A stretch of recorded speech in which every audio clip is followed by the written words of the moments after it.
All right, all right. How's everybody doing tonight?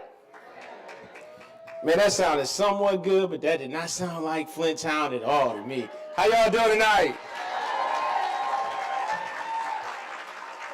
That feels a little bit more like home right there. That feels a little bit more like home. Well, thank you so much for coming tonight. I just want to make sure I get all my notes up because once I start forgetting stuff, then my team start arguing and fussing at me, right? So, because I'll be up here just talking sometimes too much. So just bear with me, though, because we're going to get through it. But thank you so much for coming to our African-American 9th annual African-American Film Series. It is so lovely to see each and every one of you coming here to the FIA. We always appreciate their partnership, working with us. We did this for several years. Then when COVID happened, we switched to it online. And then last year, we kind of started trying to pick it back up again. So it's so great to see this year how it's been kicking off, kind of getting back to those pre-COVID. See, I'm getting directed already. See what I'm saying? People just tell me what to do these days. It's all right. But what has happened is we are just so happy that people are coming out. So if you could do me a favor and give y'all self a hand clap for showing up. And we can't do this work that we do here at the organization without wonderful supporters and sponsors that help us put on these events each and every year. And I just want to make sure I just call a couple of our sponsors out. So give me 1 second. But Flint Institute of Hearts, Genesee Health Systems, Mid-Michigan Now, Nartel Family Foundation, Valley Area on Aging, Community Foundation of Greater Flint, Lynn and Gary Horan, Lynn Horan, Gary and Carol Horan, my wife and I, Larby Construction, Alpha Esquires, and D. Kramer, Bob Marshall Wesley, Dr. Rutherford, Al Serra Foundation, Kyle and Camille Koger, McCree, National Pan-Hellenic Council, Flint Chapter, Complete Eye Care, Sigma Pi Phi, Gamma Delta Boulay, Hurley Medical, Tiffany Hughes, Mass Transportation Authority, and the Links. Can you give all those sponsors a hand clap?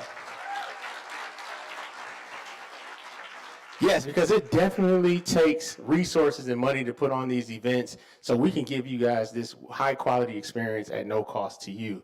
And we know that if we don't have those sponsors partnering along with us, we wouldn't be able to offer that. But also, I don't want to miss our volunteers and our team and the food and everybody who puts on the prep for these events. So can you give them a hand clap?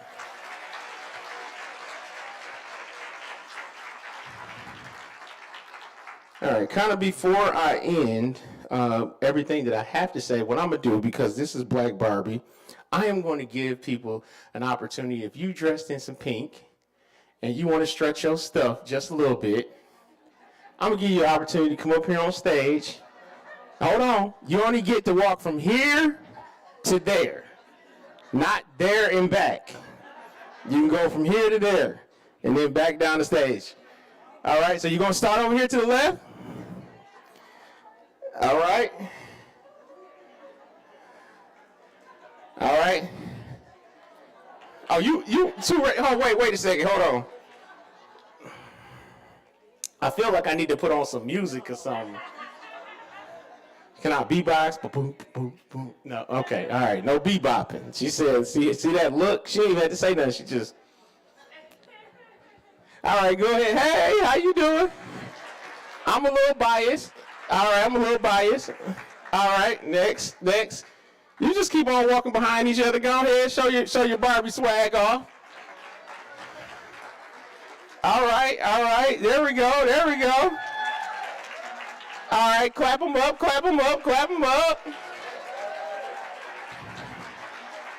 All right now.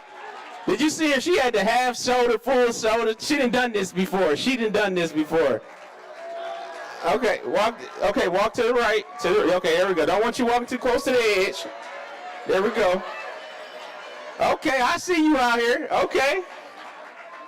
All right. Uh-oh. She was saving that. You saw that? She said, And the last shall be first, and the first shall be last. Yes. All right. Is there anyone else? Is there anyone else? Is there anyone else that would like to join? Is there anyone else? Because I'm going to close the door, and when the door is closed, for those know, when you go to church, when the door is closed, you can't come back. All right. All right. Can you give those wonderful ladies a hand clap?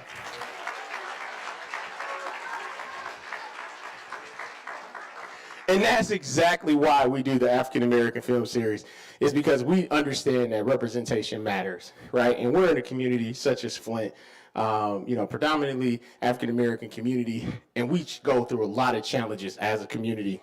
And those are the things that we have to choose to fight through. And so what we wanted to do 9 years ago, we put together a committee and individuals to say, what can we do in our community to bring something together that can talk about issues, that can talk about representation, that can talk about things that we can solve in our community to make it a better place. So don't just come here and when you get this information and just keep it to yourself. We want you to go out and share. So this is not all about just coming and getting information for you, but this is about you taking information that you get from this movie and taking it out to people and share.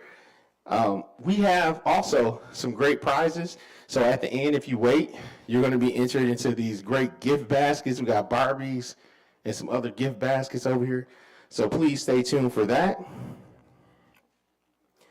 And last but not least, we have a recap discussion that's going on right after the movie. And if you can't stay, you can feel free. I mean, if you can't stay right after, we will be showing it virtually Saturday. But I think it's for a lady that has a collection of over 1,000 black Barbies. Yes, 1,000 black Barbies. All right. So thank you so much for coming here. And I know I'll say this one more time. Sorry, but it's the end of the year, and some of you probably think of organizations that you might want to partner with, share your time, your talent, and your treasure with. And if you think of us at the end of the year with your end of year contributions, we'll greatly appreciate it. You know, they're tax deductible as Communities First is a nonprofit organization, but that allows us to do this type of work that we do here in our community. So thank you so much for those who have contributed, and thank you to those who will come along and partner with us in this journey. So sit back, relax, don't go to sleep and snore, but actually enjoy the movie. All right, have a good night. Hello, everyone. My name is Essence Wilson, and I am the co-founder and chief strategy officer at Communities First Inc. We are excited to offer our African American film series again this year.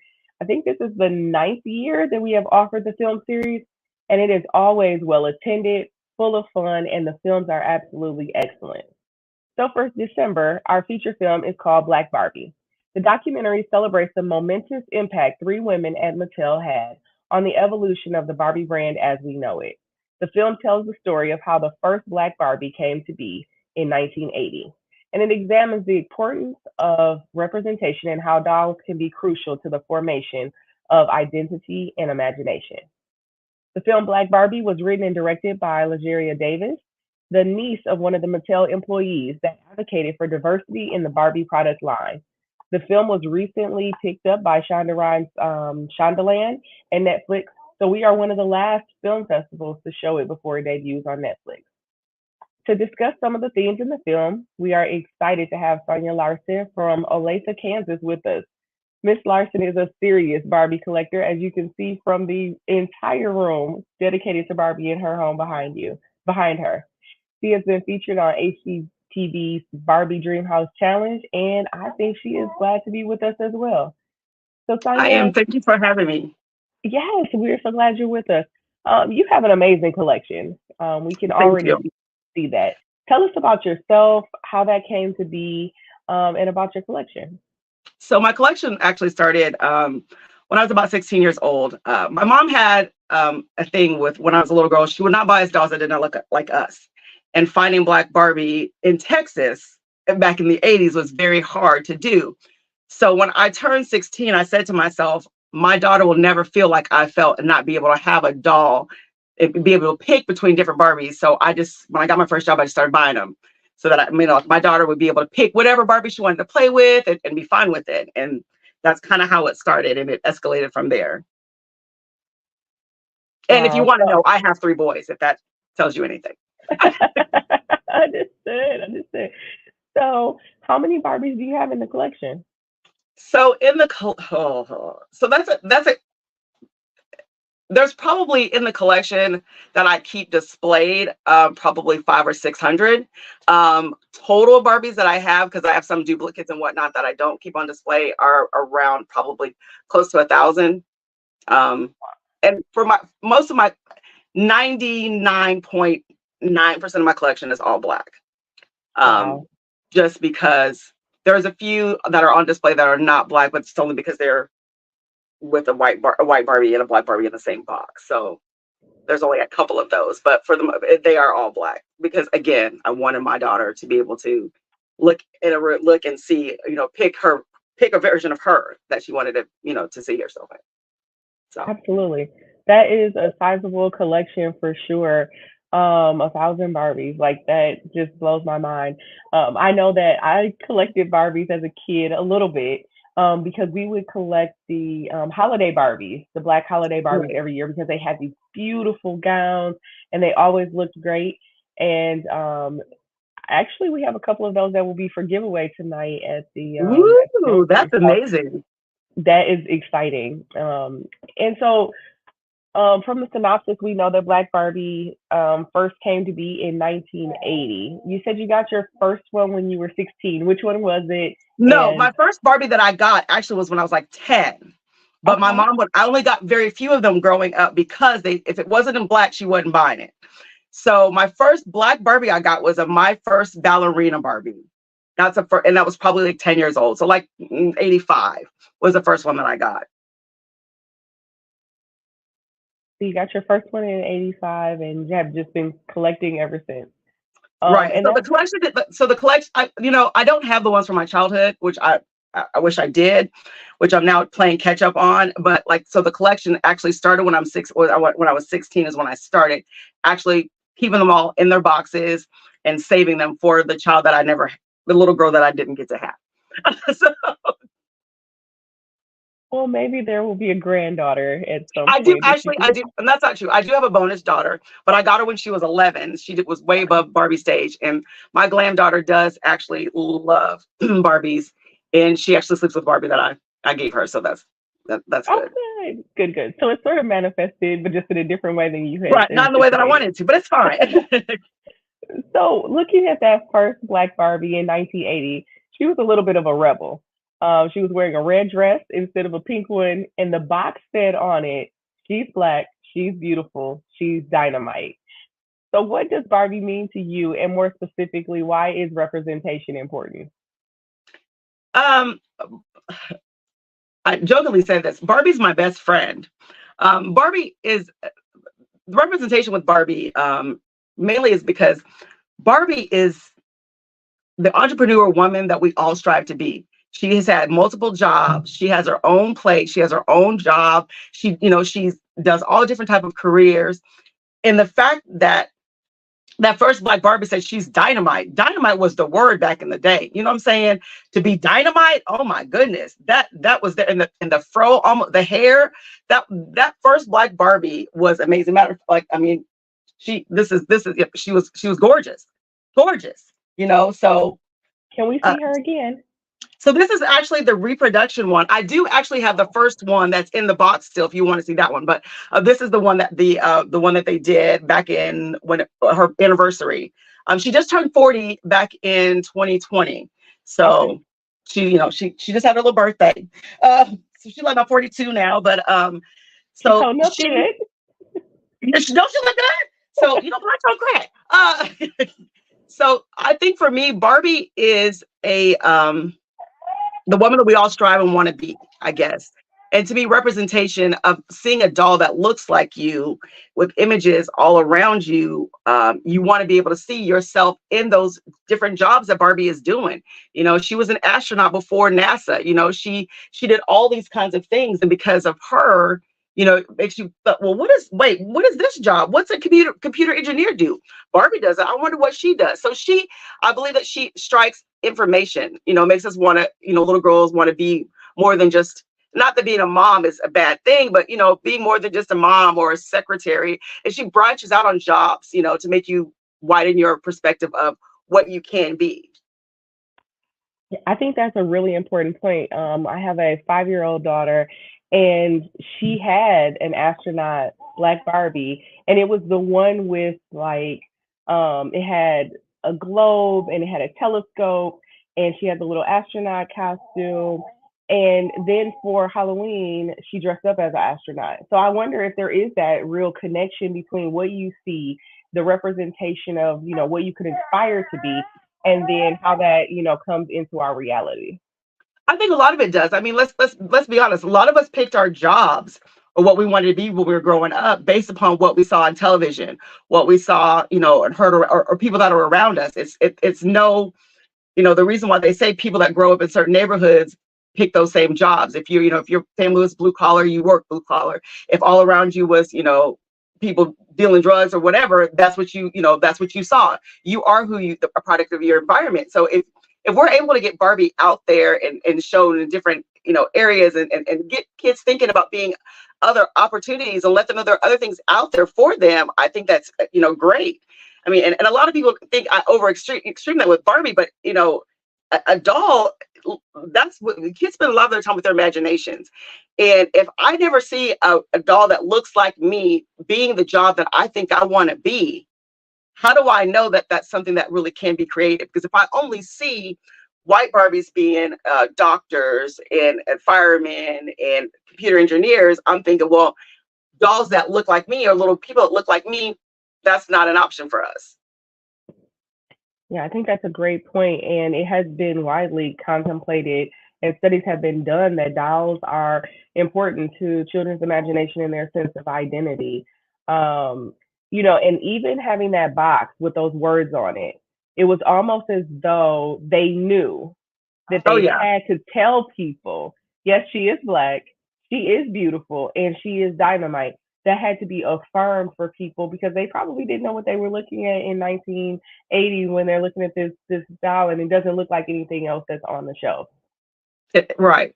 And up until that point, for the most part, any Barbie, I mean, you had you had the beginning dolls, you had Francie, so you had a skin tone, but you never had an actual Barbie. You had Barbie's friend.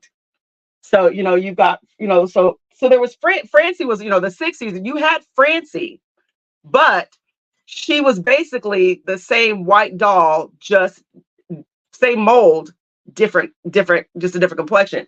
With Black Barbie, you got you got a wider nose, you got a different face sculpt, you got a doll that actually looked more like you. So I think that really resonated with that whole situation. Like that I think that's amazing is what it did. So she basically went from being a sidekick to being, center stage, which is Right. very important and certainly sends a message to the world, really, because Barbie is iconic. Very, very much so. Yeah, and so it was Beulah May Mitchell, Kitty Black Perkins, and Stacey McBride Irby. And I have to say those names because we don't often hear the story behind the story. But these were the 3 women who were instrumental in Mattel producing a Black Barbie doll. And so, life-changing and powerful women exist in all of our lives. I'm just curious, who were some of those women, or who are some of those women for you? So one of the main women that, and if you don't live around this area, you don't know who this woman is, but my best friend's aunt, her name is Karen Daniel. She was a VP at Black and Veatch. I didn't know that, and I'm going to be honest with you, even at my age, I didn't realize that Black women were CEOs and CFOs. She was like a vice president at Black and Veatch. We all know who Black and Veatch is. She was vice president. She's a part owner of the Royals, the baseball team. The legacy that she is leaving for her family is amazing. She does community service. She's on tons of parks boards and everything. She's just, she's definitely a woman that I definitely look up to and strive to be. She's built, on our university where I went to college. She's put buildings up and created scholarships. And so she's a wonderful, I mean, that's kind of the woman that I look at. Of course, my mother, my mother's always, fed into my need, of what, and she's, remarkable, done what she's done. And, my mom used to be a singer, back in the day, and she had her own little, girl group. But those are basically the women in my life. But I think there's so many women around us that a lot of people want to look up to stars, but I think we need to start looking locally and pay attention to those local women that, that lady that runs the food pantry down the street from you, or that's always helping somebody out. Those are the heroes that we always need. We always seem to forget about, those teachers that, inspired you and whatnot. So I think but Karen Daniel is a woman that I, strive to be more like, and want to leave a legacy like she's left for her family. Yeah. And Karen Daniels is unique, but she is Very. not the only one of her. And you mentioned, your mother, and there's so many women who are doing amazing and wonderful things who don't necessarily get acknowledged, don't necessarily get recognized. And it makes me want to do a little more research on these three women who were at Mattel and just see, what happened to lead up to that. But then also, what did they do following that? And I think so many Black women have left a legacy, but they don't always get named in the history books. So thank you for Right. sharing those women. And so your collection is pretty diverse. In my reading, I saw that you had some unique finds: a Tina Turner, Ella Fitzgerald doll. There was a Black doll that was recovering from cancer, an albino doll, and then one that might be your favorite, so I won't mention that one. But when you consider your collection, which are your favorites? So my favorite is, and I say this is my favorite now. What's always been my favorite is a Bob Mackie. It's the Fantasy Goddess of Africa.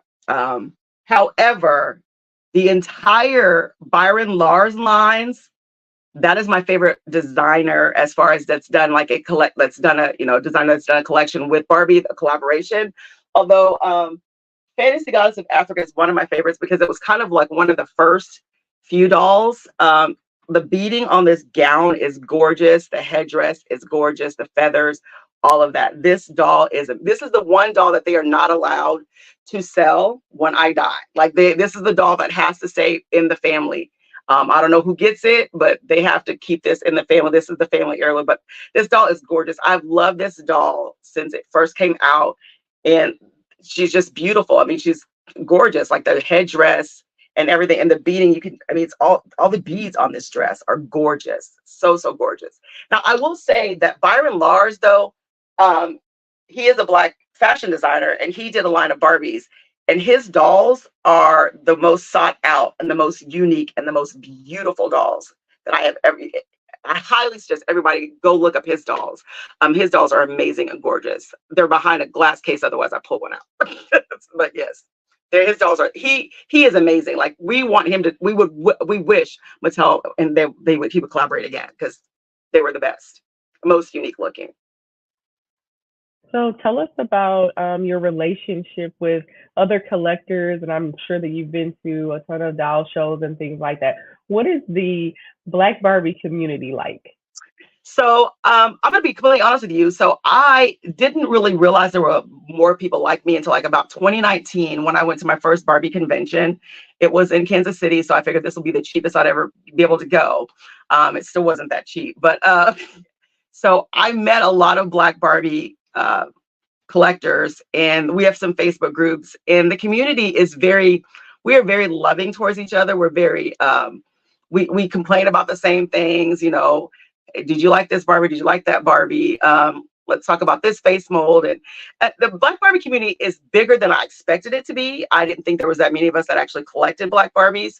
I'm learning a lot from the Black Barbie community. I'm learning a lot about different errors that I wasn't aware of, other different fashion doll designers that I don't, besides Barbie, getting into the fresh dolls and all that other doll communities. And so that's fun. I've met a lot of people from all around the world, New York, Canada, Australia. I mean, it's amazing and it's fun. And when we all get together at convention, we all flock towards each other. I even met a Black Barbie collector named Sonya. So at convention, so that we always exchange gifts and stuff because we're both named Sonya, and that's rare that both collect Black Barbie. So yeah, it's a fun group. We're fun. We're fun people. And I think that just speaks to there is a serious importance to have the doll on the shelf that kids can play with, but there's an entire community that surrounds the collecting aspect of things, which is really fun and amazing. So I'm glad that you found your tribe, Yes, uh, me too. your people. And so, thinking about representation, it's still a concern in our society. Just curious, are there other areas where you feel there's still work to do? Um, Honestly, I feel like in the tech community, I still think there's still work to do as far as Black women in coding and website building and that type of in that tech spot. I know that they're trying to get more girls into the STEM and the science communities, but like I was looking for a Black person to build my website, and I had a hard time finding a Black person that coded. Um, from the bottom to the top. So, and I feel like there's women out there. I just don't think they're represented as well. I still think in all areas, Black women in general are we're there, but there's just a sprinkle of us, and it's not well known. Just like I said, I didn't realize that Black women were CEOs or CFOs when I met Karen 20 years ago. I didn't realize that you could be the VP of Black. I was like, what? And you're on boards, and so I just think that we as a community need to start more. We need to do more of glorifying those women in our communities like we do these women on television, our stars, our actresses and actors and our athletes. And don't give me, they deserve all the accolades, but we need to start, representing and uplifting those women in the community and letting them know, hey, do you know about this person over here? This person, doing this. And even like within the music industry, we know about Cardi B, we know about Beyonce, but what about her engineers? Who's doing that work? What are the people behind the scenes? The producers and all that other stuff. So I think we need the behind the scene thing that we need to start really helping, women out there get that word out. And if you're, active in your community, start profiling these women. Let's profile these women all the time instead of just not during Black History Month, not during February and March, all year round. Yeah, and I agree with you 100% there. As I said before, there are so many wonderful Black women who are doing great things. And it's up to us to ensure that we're in mentoring roles and relationships so that we can help others and we can, highlight the good work that others are doing. There's so much opportunity to uplift that. And, I want you to be able to post on social media and say, hey, I'm looking for, a Black female web designer and be able to find what you're looking for. Right. So, so what's next for you? So what's next for me is a little thing called the Doll Story Project. So I am going to start teaching diversity and equity through Barbie and through fashion dolls at elementary schools. And just kind of, because the thing is, like when people came to look at my collection, when the interviewers and most of that came to my room, they'd never seen this many Black dolls in one space. They'd never seen themselves, represented in so many different shades and colors and outfits. They'd never seen that. So my goal is to bring part of my collection out, but like, with the Katherine Johnson doll, display the Katherine Johnson doll, but without Katherine Johnson, you have no Sally Ride. You have no, other astronauts. Like, let the people know without this person, and showing the different jobs that Black women and people can do. Because I know with kids, like we said, the imagination. So having that all on display and little scenes and displays of, this doll and, the doctor doll helping out the person, and having that display shown to them. It's and even historical, with the whole Ruby going to school, like having a little doll in the guards. Like I'm doing all these kind of like this, diorama type displays with fashion dolls. And that's what's next for me is getting that foundation started and getting the funding to, make it a nationwide type thing. So that's the plan. That sounds amazing, and we certainly wish you all the best on making that happen. And I just want to make sure that, as we're thinking about this, we're not only thinking about the representation piece and how important it is for, Black children to see themselves, with the Black dolls and hearing those stories. It's important for every child to hear that. And I think about one instance where there was a young lady who was in my life and little girl, and she happened to be white, and I bought her a black Barbie doll. And so she received it and she kind of went, huh, well, this is different, but certainly enjoyed it, played with it. But adding that to the collections of other kids, I think helps to normalize the awesomeness that we are as Black women. So just another thought for consideration for the audience too. It doesn't only go in one direction. And it does not. And the reason why I want to do those history, it's the history, because let me explain something to you. You don't respect another culture until you know about the other culture. If all you are ever taught, and I grew up in a predominantly white situation my whole entire life, from beginning to the end. So until you know that Black people had, gave more than just slavery, and you have better respect. Well, wait a minute, my grandpa got a heart surgery, because of this person. So and that's why I want to make sure that we are understanding and representing the contributions of all Americans. And I think that will help bridge that knowledge gap, because you cannot respect somebody if all you thought they were this one thing. We've got the stereotypes that we have. We've got to overcome those. And by, letting everybody know their contributions of other races, that is how we were going to help bring this country into a better understanding and a better collaborative of, working towards each other. Yeah, thank you for that, Sonya. And I would say the same is true. We all have to ask ourselves, does your child, your grandchildren have, Hispanic dolls in their collection? Do they have Asian American dolls in their collection, right? Is there diversity, the diversity that they're seeing in the world? Are they seeing that at home with books, with toys, with dolls and all of those things? Because you're right, you have to experience other cultures. You have to see it in front of your face to truly appreciate it and respect it. So thank you for that. So I just want to give you space and opportunity to share some parting words with us. Whatever is on your heart to share. I mean, the only thing I want to say is, I just, appreciate those people, appreciate you inviting me to come and speak on my love of Barbie. But I encourage everyone in the audience, after watching this documentary, to learn more. I mean, if you're intrigued by this, and the whole thing with even changing the Barbie's body type and that type of situation, watch, learn, read and learn more about any and everything that interests you. And if your child shows any interest in something, go ahead and indulge in it. My mom always complains that if I would have just bought the Barbies when we were little, we wouldn't be in the situation we're in now. And this is where we're at. So, but yes, but thanks again. I appreciate it. But if you are at all intrigued by any of this, or you want to help out, with the Doll Story Project, and want to know more about that, I'm on social media, not a lot, but I am on social media.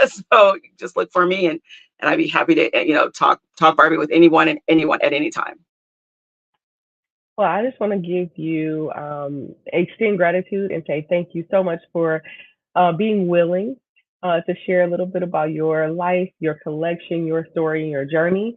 And we are excited about the new project that you're working on as well. So thank you again, and just wish you all the best with all of those endeavors. Thank you so much. Have a wonderful day. My name is Felicia Harper. I'm a resident of Flint, Michigan. I'm originally from New Jersey. I always attended the African American film festivals back home. So when I saw that they started things here, I've been here 10 years. So I've been coming for 9 years. And I just love everything about it. I love what Community First is doing for the community, building housing, giving back. So it's just an awesome organization.